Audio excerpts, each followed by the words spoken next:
आयुर्कीर्तिधातुमे श्रीनिवासविठदा सिद्धिं करोतु सुमङ्गलेजन्मधूरिणागं श्रीयतवर्षयित सौभाग्यमस्त्रैतत्वायादास्तुपरितेन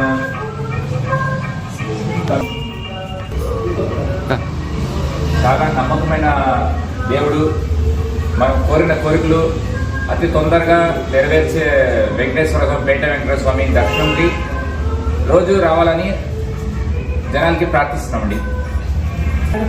ఏడుకొండలవాడ వెంకటరమణ గోవింద గోవింద పెరమండ హిందూపురం పేట వెంకటరమణ స్వామి నుంచి గత 25 సంవత్సరాల నుంచి పాదయాత్ర చేస్తున్నారు భక్తాదులు. మేము కూడా సోమందపల్లి మేము కూడా దేవుడిని ఇక్కడ ఎందుకు వచ్చినప్పుడు ఖచ్చితంగా మేము కూడా దేవుడిని పూజ చేసుకొని ఆయన ఆశీస్సులు తీసుకొని పోతాము. అన్ని కోరికలు కూడా మాకు కూడా నెరవేరినాయి. కాబట్టి దేవుడు ఎలా అందరికీ రక్షిస్తున్నాడు. మేము కూడా